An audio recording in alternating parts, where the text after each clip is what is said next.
To understand what Dean Martin did that night at the Copacabana, you need to understand who Bumpy Johnson was. Ellsworth Raymond Johnson, known as Bumpy, was not your typical gangster. He was a black crime boss in an era when organized crime was supposedly controlled by Italians.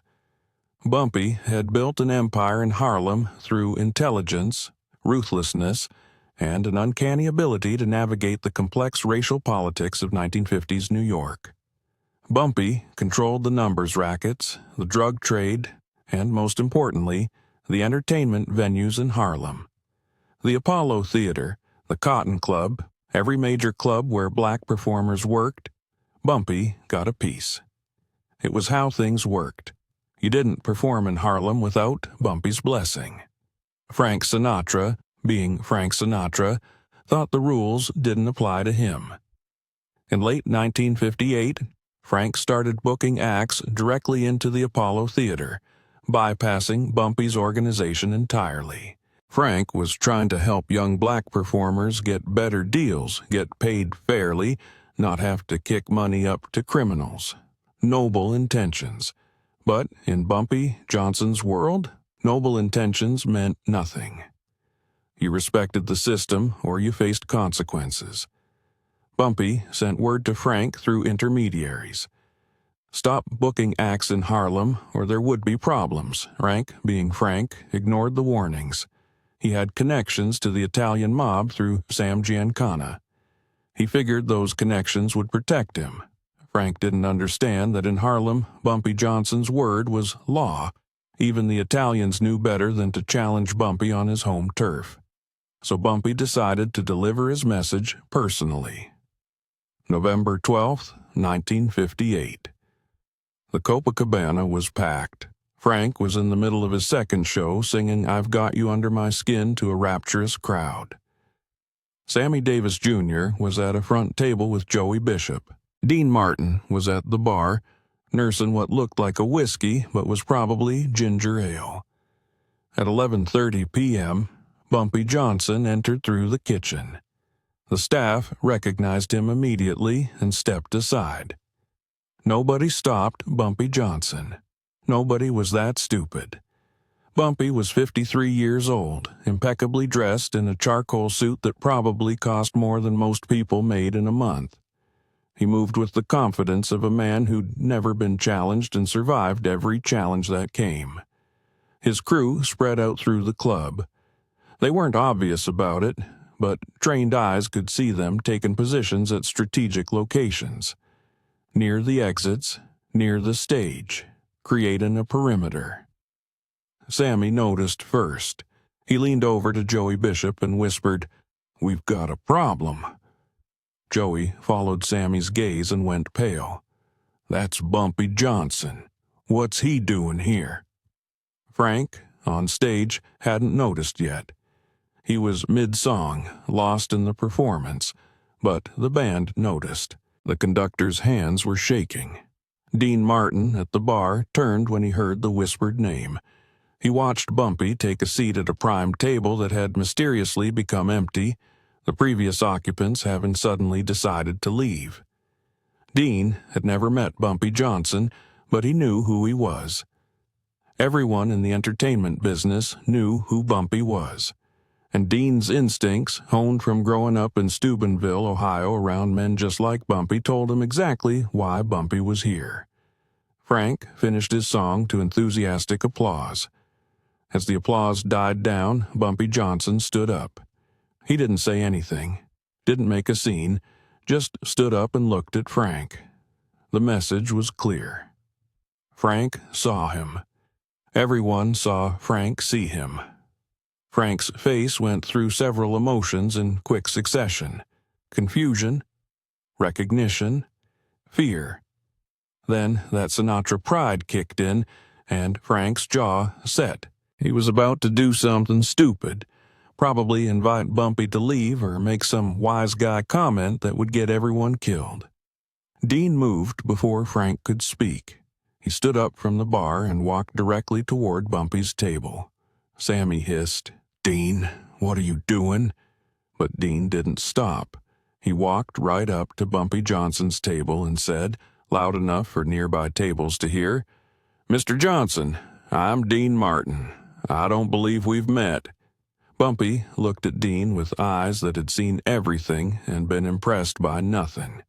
"I know who you are." Dean smiled that famous Dean Martin smile. "Mind if I sit down? I'd like to talk to you." Bumpy's crew tensed. One of them stepped forward, but Bumpy held up a hand. "You want to talk to me? About what?" "About Harlem, about Frank, about how we can solve this problem like civilized men." The audacity of it shocked everyone in the club. A white entertainer sitting down uninvited with Bumpy Johnson, treating him like a business partner instead of a threat. Bumpy stared at Dean for a long moment.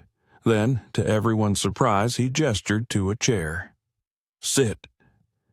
Dean sat. Frank, still on stage, looked like he'd stopped breathing. Sammy grabbed Joey's arm so hard it would leave bruises.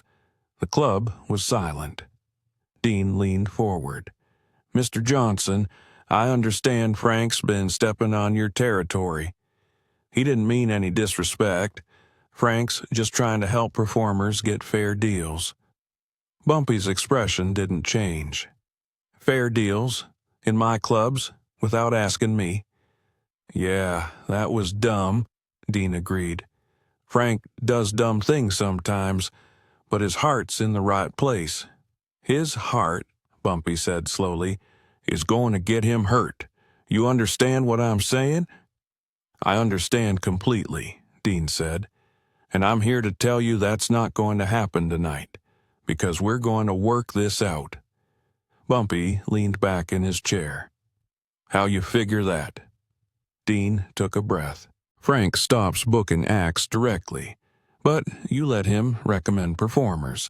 He finds the talent, you book them, you both make money.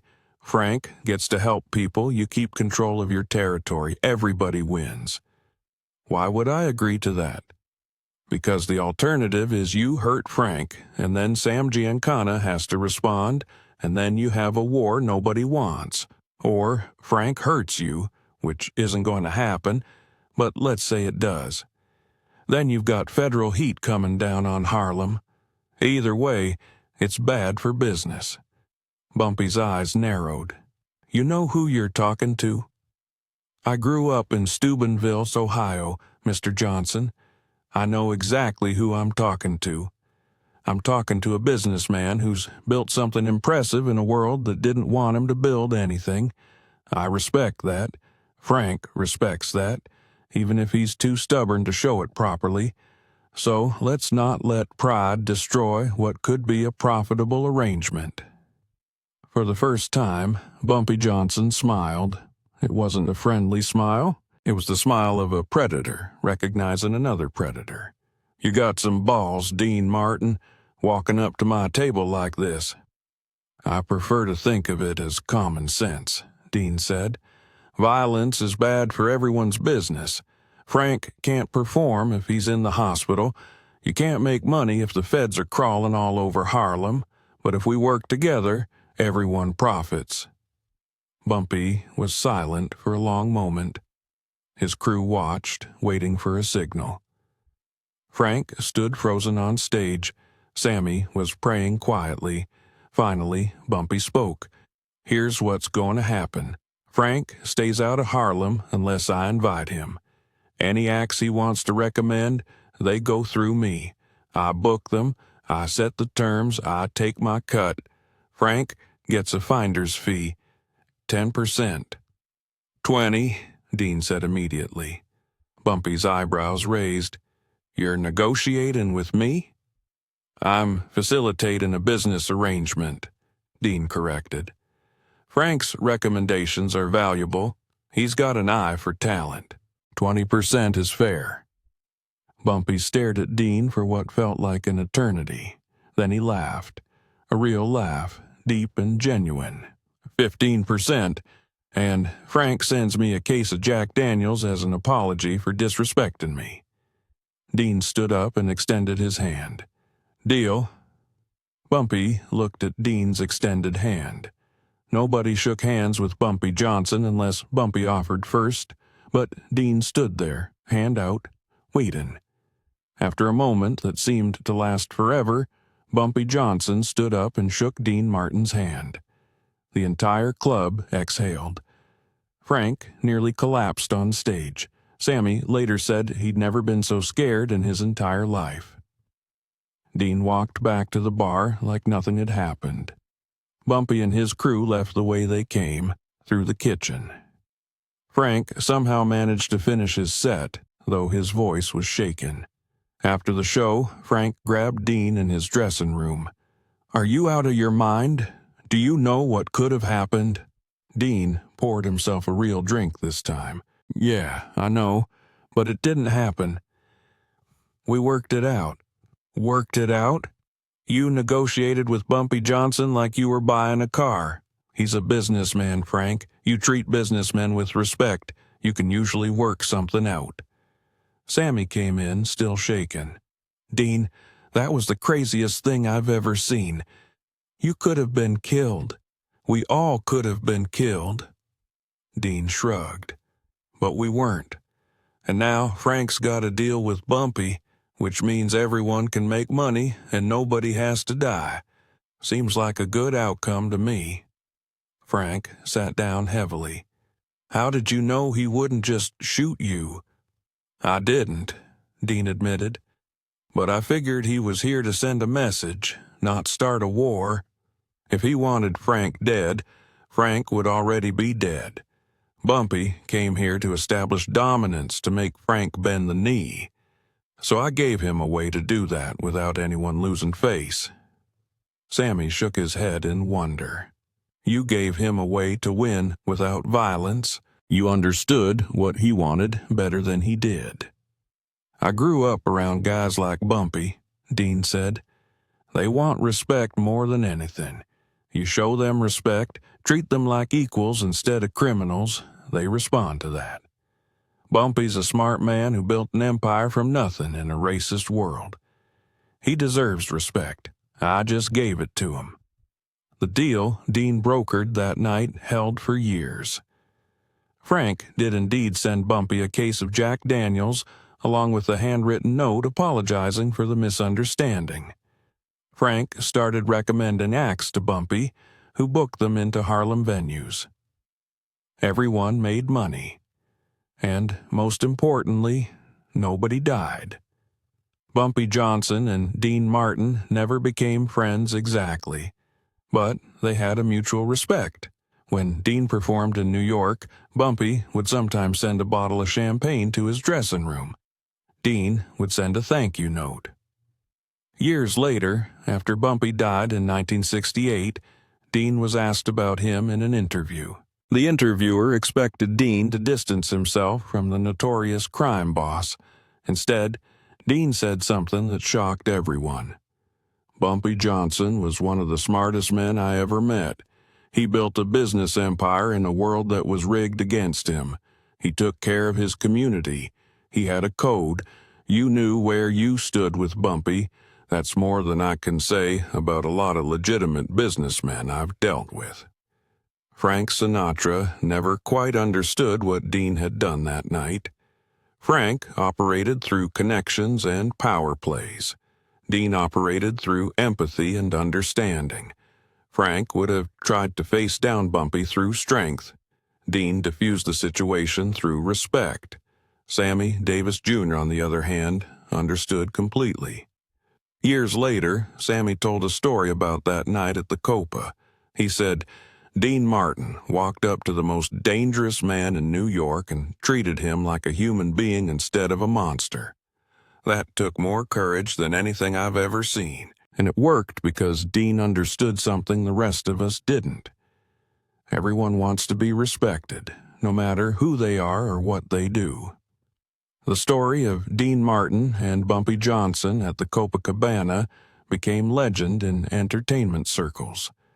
But it was rarely told publicly because it involved organized crime, and nobody wanted that kind of attention. But those who were there never forgot it. They never forgot the night Dean Martin sat down with a notorious crime boss and negotiated peace. The night he saved Frank Sinatra's life without Frank even realizing how much danger he'd been in.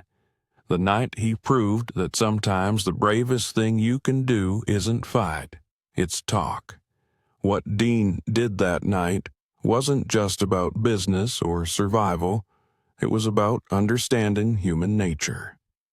Dean recognized that Bumpy Johnson, despite being a criminal, was still a man who wanted respect, who wanted to be treated as an equal, who wanted his accomplishments acknowledged.